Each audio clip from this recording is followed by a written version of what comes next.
See you later. Call me when you're done. I will. Thank you Bye. so much. Hi, my name is Brooke Gordon. I live in the Waterdown area. I've been through chemotherapy, 2 different types of immune therapy. I've been through surgery. I then had radiation, which is where CAP comes into the story. I'm Marilyn McDermott. I live in Oakville, and the reason that I was interested in driving cancer patients in Hamilton is that my husband had cancer, so I totally understand the wear and tear on the caregivers and on the patients of having to go to so many appointments. I have to say, getting to know the drivers was one of the highlights. It actually became the thing that I really looked forward to every day. Well, hello. Lovely to see you. Look at you with hair. It's terrific. Oh my goodness. Okay, off we go. We would talk nonstop from the time we got in the car until the time she dropped me off, and then sometimes be like, okay, I have to go, but. And so it was just, they're just wonderful memories for me, and having those moments to be able to have, it's not a distraction, but it is a moment of joy and a lightness that you have, having then in between gone for a treatment. Hi, I'm Dennis Bell. I'm 60.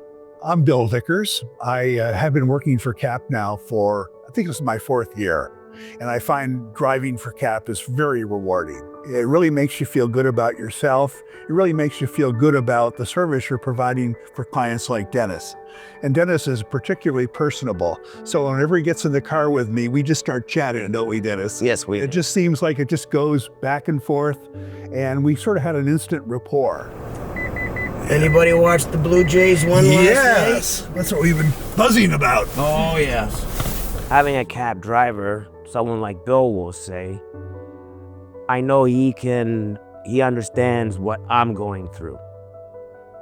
That my possible feelings that I could be feeling that day, happiness or sadness or feeling sick or having a good day or a bad day.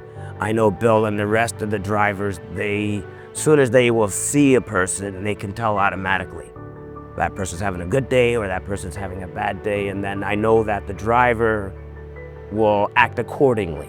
I guess you're getting, is it chemo today, Dennis? Immunotherapy. Immunotherapy, Yeah, right. I get the A and the B today.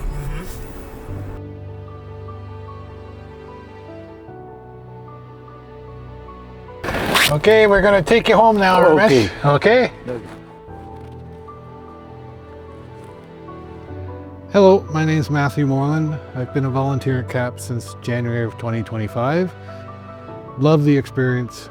It's great to meet people every week, going through their challenges, but trying to keep a good positive outlook. And they express their appreciation as soon as you pick them up, and they do it again by the time you drop them off. And it's one of those things you can actually go home at the end of the night and feel that you accomplished something rewarding. Hi there, my name is Shital Patel. I have been in Canada for a while, and we just moved from Mississauga to Hamilton last year. And that's when, like a few months ago, we found out that my dad has been diagnosed with prostate cancer. It was overwhelming to know about him fighting cancer to begin with. And then the schedule that I needed 2.5 months, maybe every single day I would have to take like a couple hours off, right? Monday to Friday. And I live in Stony Creek, Hamilton, but I work Toronto downtown. So of course it would have been difficult for me. Alternatively, I would have arranged for Uber or something. But again, with Uber, it's always, again, the language is a barrier, like sending him alone. So all these thoughts were rushing in our head. But fortunately, before we even go that route, we came across Cancer Assistance Program and things changed. In February of this year, I had the opportunity to pick up a wonderful gentleman by the name of Ramesh for the first time. It was also his very first treatment. Before I started the car, he asked me to wait a moment, and he had a little prayer. And then he said, okay, we're safe to go now. I appreciate your voluntary service, and I pray to God, God give you lot of help to you Thank you. for your voluntary service. And I thought, what a nice gentleman, very quiet in his own way, but I could tell that he was thinking all the time about things. And so when I had to pick him up again the following week, as soon as he saw me, it was like a smile was on his face, and I didn't start the car right away. And he said, you remembered I'd like to have a prayer first. And I said, yes. So he had his little prayer and we left. With the rides program, initially we were worried because he doesn't communicate in English so much. But the drivers, every single day, he would come home and he would only share good things about how all of the drivers, because there's a different driver every single day, and he's like, they open up the door for him, belt him up, buckle him up, and my son would also tease, he's like, you are such a man, like you know how to buckle a car, like the seat belt, right?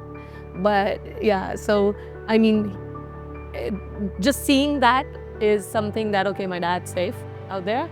In my case of meeting all the people that I've met so far under this program, I have had very rewarding experiences. Some have developed into what I would call a friendship because of multiple drives back and forth over the weeks. You really get to hear people tell you things that they're going through that they perhaps don't have anybody else to share with. So to keep those donations coming, I think that we're all trying to do our part as volunteers, but we really need the support in order to make CAP the organization that's going to provide services to our clients for years and years to come. Thank you. Okay, Bill, I'll give you a shot a little later on. Good to see you too. Thank you. Good morning, okay? Good luck. Yes, thanks.